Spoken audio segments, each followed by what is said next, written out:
Canvas. Perfect. Okay, and I'm going to hide this guy so I can see.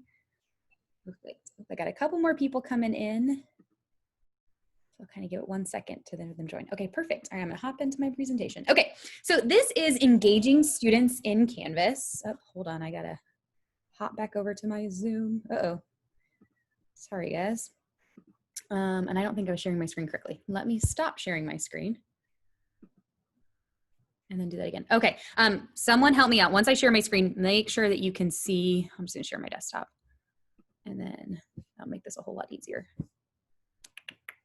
There we go. Okay, someone give me like a thumbs up that you can actually see my screen correctly. Anybody want to help me out there? Perfect. Thank you guys. I appreciate that. Okay, so this is engaging students in Canvas.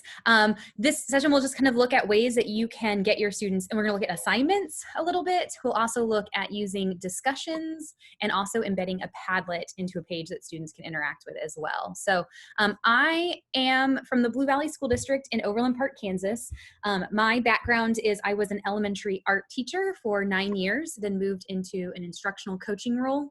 And then from there moved into this district coordinator of blended learning. So we in my district have a director of blended learning, and then I work with him. He has more of the secondary lens, where I bring more of an elementary lens. So you will see a bit of a tinge in this session, more of an elementary lens to this, but I think the things that I'll talk about could be applicable to secondary as well, but they will kind of be more of a little bit of an elementary format. So if you're thinking like, I don't think I can wrap my brain around that right now, you can definitely hop out, maybe pick another session that might be a little more secondary oriented. But I do think the things that I talk about in this session can be used kind of universally there.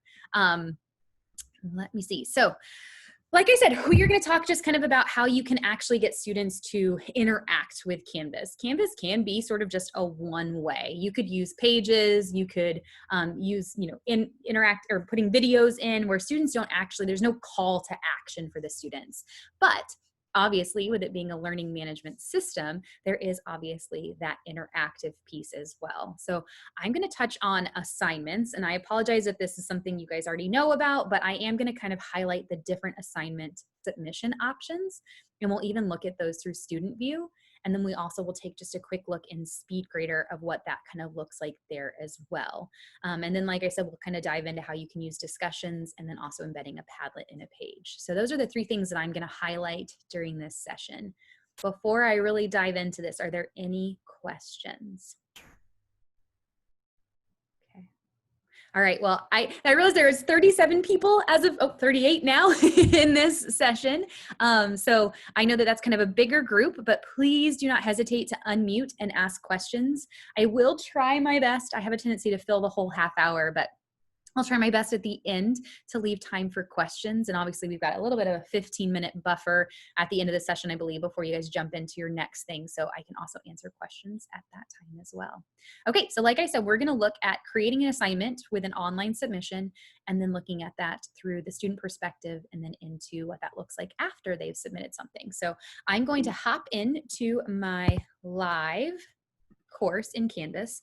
So this is a course that I have been using throughout my sessions today. So I apologize if some of you have already kind of seen this and heard my description, but this is again more of an elementary friendly course. In my district, we have an integrated literacy block, a math block, and then obviously we have kind of some SEL, social emotional learning pieces as well. So I just have these 3 buttons on my homepage, but these link to modules, a weekly module that the students can work in. Again, there are about a million different ways that you can set up your Canvas course, but that is just how I have set this one up for this training. But we're going to focus more on assignments at this moment in time.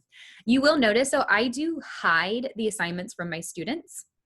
I prefer for them not to be able to see that. I use them rather in a module, so they are able to get to them in a module without it being shown on their side navigation.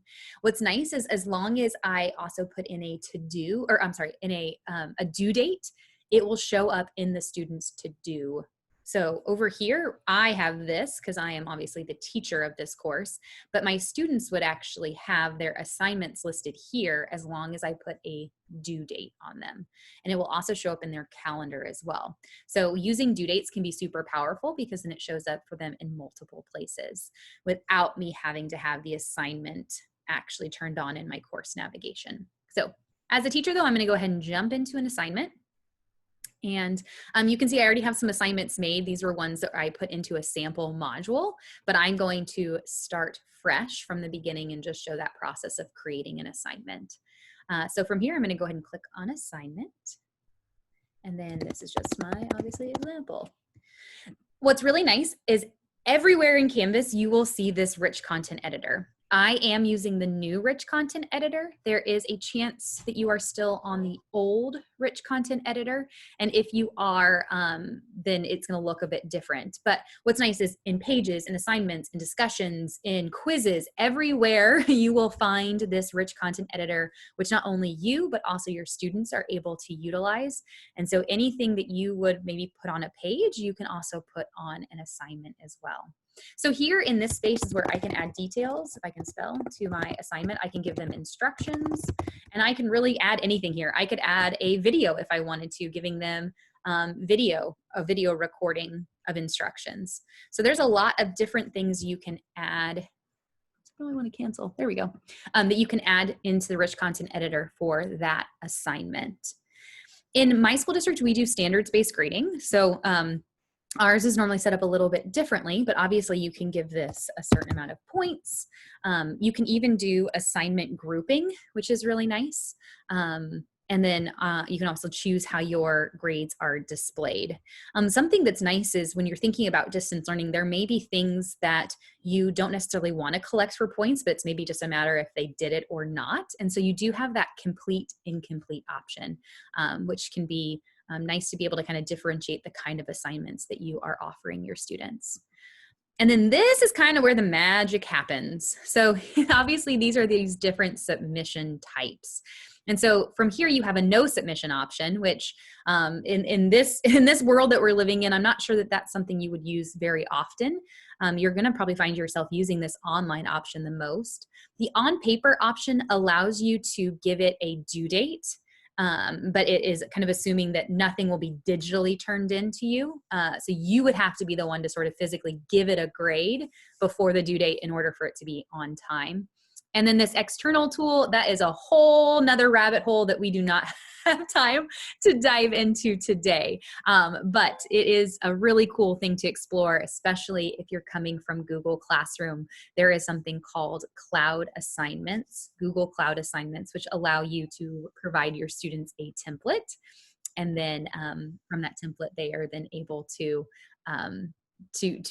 create inside that Google Doc or Google Slide and then turn that back in without having to do it on one master document. So if that is something that that kind of piqued your interest there, maybe write that down. It's called a Google Cloud Assignment, and there's obviously guides and such that can lead you on how to do that. But obviously from here, you even are able to determine what entry options your students have. If I'm being completely honest, I like to check all of the boxes, not just because it's fun, but this also gives my students some ability to be a little more personalized in how they submit something to me. So maybe I have one student who's working on a Google Doc and chooses to submit the web URL to me. Maybe I have another student, for whatever reason, is not able to get into Google that day, and it would be much easier for them to just do this text entry. Also, this media recordings, especially when working with younger students, giving them the ability to just create a recording and turn that in is a really nice option as well. And then this file uploads can also be super powerful, in the sense that a student could literally take a picture of their work. So I've had a lot of questions lately about how would I have my students show their work for a math problem? And I think that's where these two options can be super powerful for our students. Maybe it's not so much them showing, but they're gonna record a video of themselves talking through how they solve that math problem. Or maybe it is they are gonna work at paper pencil, and they're going to then take a picture of that and submit it through a file upload. So I feel like by checking all of these boxes, it allows my students some autonomy to decide how they want to turn something in. Now, obviously, if I wanted it submitted in a specific way, then I could say, nope, I want everyone just to use that text entry box, and I could just leave that one checked. But I kind of am like, nope, the world is your oyster. Choose choose what you want to use. And obviously, even with the file uploads, you could restrict file types, but that's something I just don't care to spend that much time figuring out. So I leave that one unchecked. This part is actually new, just I feel like in the last week, and maybe, I don't know if it's an update just on my instance or if it's across the board, but this allow attempts, it used to be that it was always unlimited. So students could submit something as many times as they wanted. Now, as the teacher, you can see every single submission. So it's not like they can be like, oh, I've submitted a blank document to turn it in on time, and then I submitted the real one. You'd be able to see that they submitted a blank document. So, but also from here, then now you can actually limit the amount of attempts. So you could say, nope, I only want them to be able to turn it in one time, or I want to give them 2 times to be able to turn it in. So that's actually a new feature to assignments, but I'm going to go ahead and leave it as unlimited. These are 2 things that are kind of more like I call them like Canvas ninja moves. So if you are feeling like extra ninja-y, these might be things that you could explore more, but for today, I'm gonna leave those out of my presentation. And then this is another piece that I really like in Canvas, is that I am able to choose who this goes to. I can assign it to a specific student. I could assign it to a specific section or group of students. So this can be a really powerful tool when thinking about differentiating your instruction digitally. So for now, though, I'm going to leave it for everyone. And then I recommend putting a due date, again, because it puts it on the students to do, it puts it on their calendar.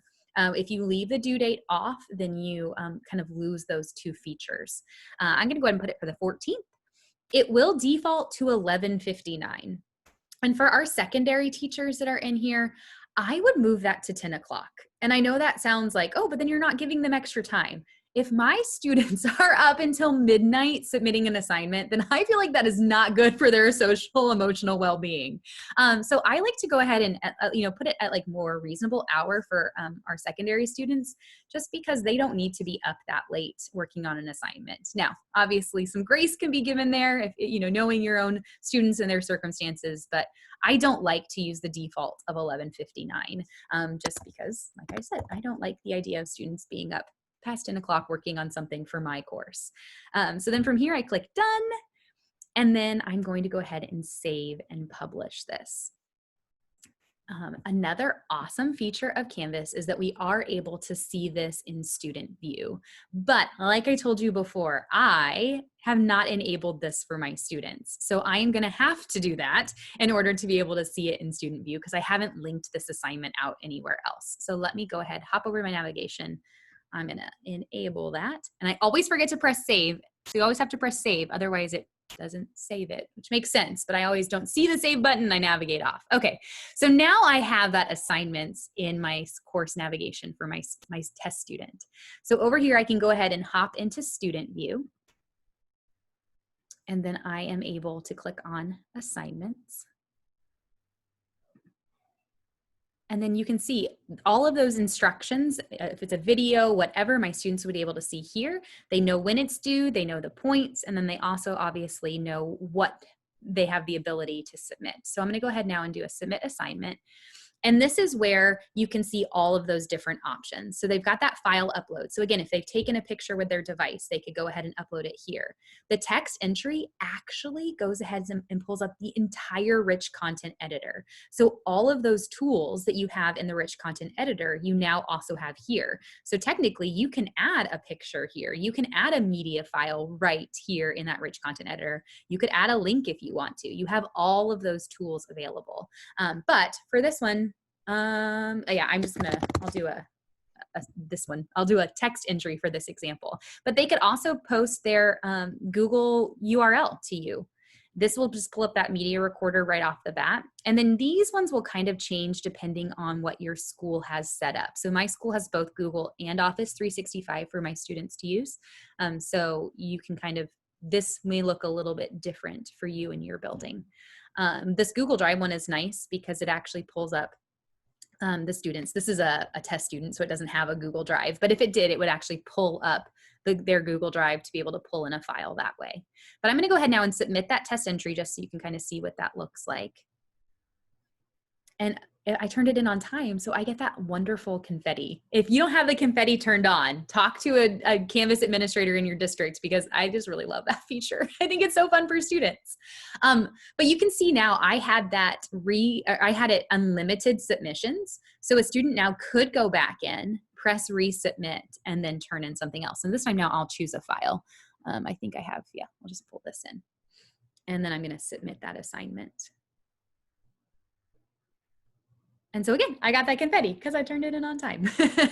And over here, the student is able to see the submission details. So when I click on the submission details, I can see that there's that JPEG from my first submission. Now, they are not able to go back and see their other submission options as far as I know. They only see the most current submission. But I'm gonna go ahead and leave student view and now pop into SpeedGrader. I'm kind of in a weird view here. There we go. So now as a teacher, I am able to hop into SpeedGrader, and this is my test student, obviously, but you can see I now have this drop down. So I can see that initial submission that was just the text entry, but then I also am able to see that image that they uploaded as well. So it's taken a minute to think. So, but then I could go ahead and I can grade it. And this is where I find SpeedGrader to be so powerful for our students, is that you can leave them feedback, and you can leave them feedback in an attachment. So maybe it's like, hey, based on your submission, I'm seeing that maybe you're not quite getting this concept. I'd like you to go ahead and do this activity. And maybe it's in an activity that you attach for them. You can actually leave them a media recording, which again, I think is so powerful, because we are not necessarily going to be face-to-face with our students. And so this gives them an opportunity to start to kind of hear your voice and get to know you a little bit better, even if it is through just feedback on an assignment. But I just think that this piece, being in distance learning, can be so powerful for our student-teacher relationship. And then obviously you can just leave an audio recording as well. So that is just kind of very quickly like a breakdown of how students can actually engage in your Canvas course through an assignment. And I don't know why this isn't loading. I'm sorry, guys. It's probably because I'm keeping my kids busy on their iPads in the other room so they don't bug me in here. But I will go ahead and kind of pause here for any questions.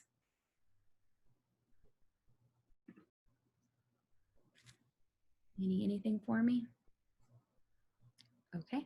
All right. So now I'm going to hop back over here. And the next thing that we are going to look at is discussions. The thing about discussions that I, again, like is that it allows students to, not just to be a one-way with Canvas, but again, to actually interact with it.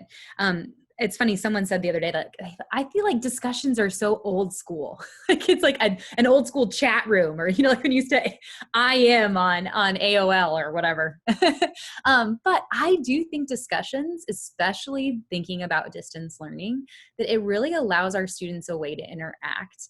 I do think that there is some groundwork that we need to kind of lay out when first introducing discussions, and I'll talk about that on the next slide.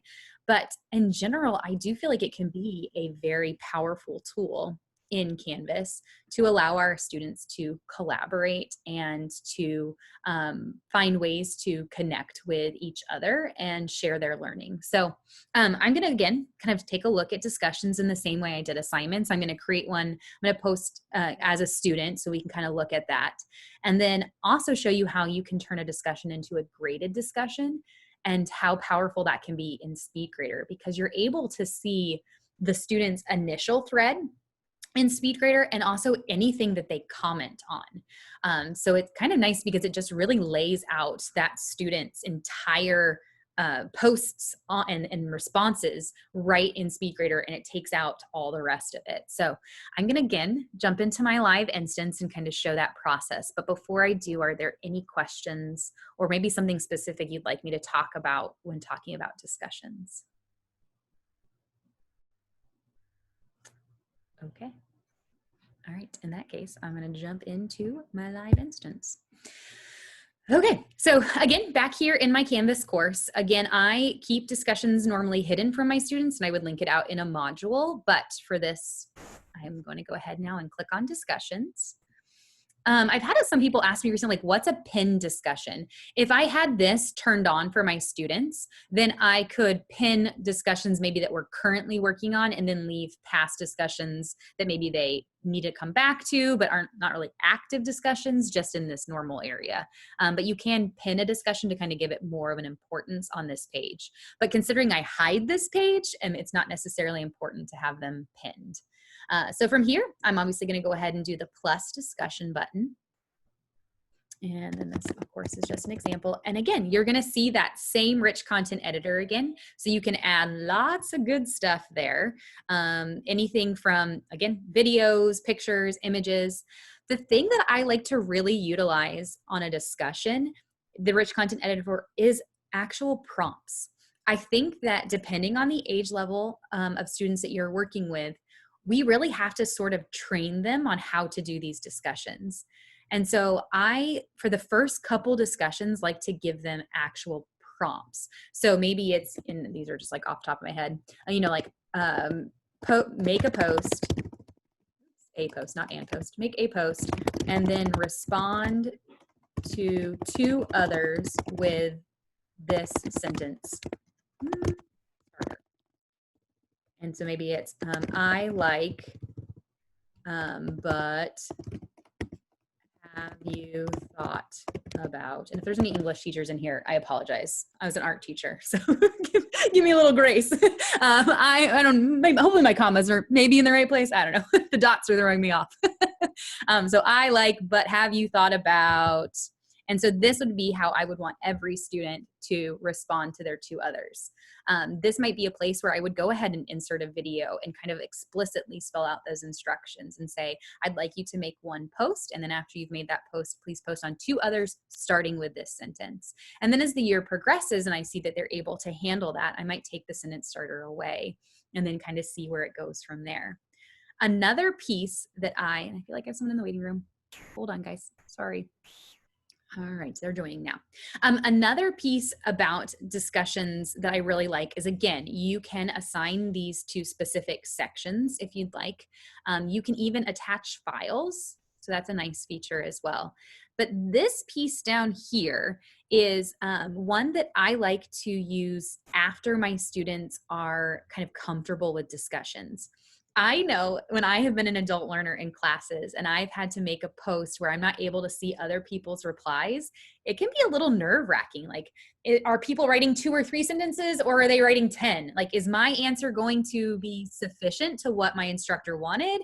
Or am I going to look like I, was slacking off and didn't really fully think through my answer? So when I first start using discussions, I leave this unchecked.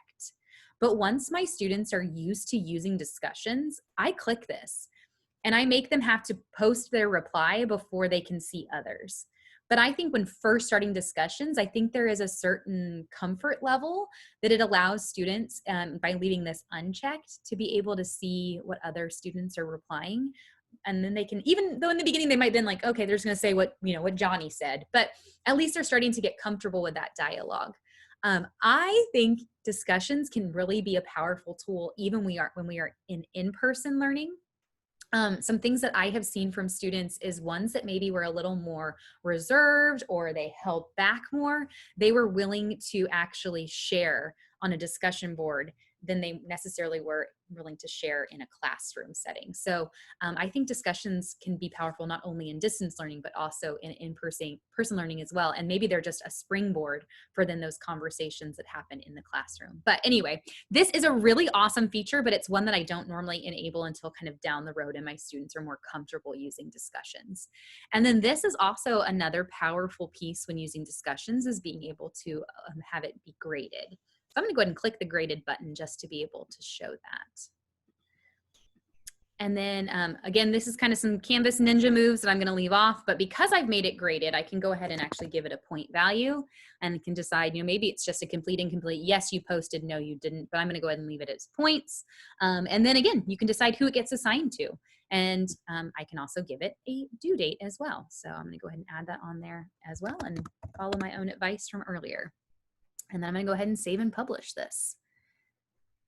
And so now you can see that it gives all that information I talked about, as well as the points and the due date. And now I'm gonna go back into my settings, turn on my discussions, and I'm gonna try to talk fast because I know I'm running out of time and haven't talked about Padlet yet. So I'm gonna save this and then hop into student view.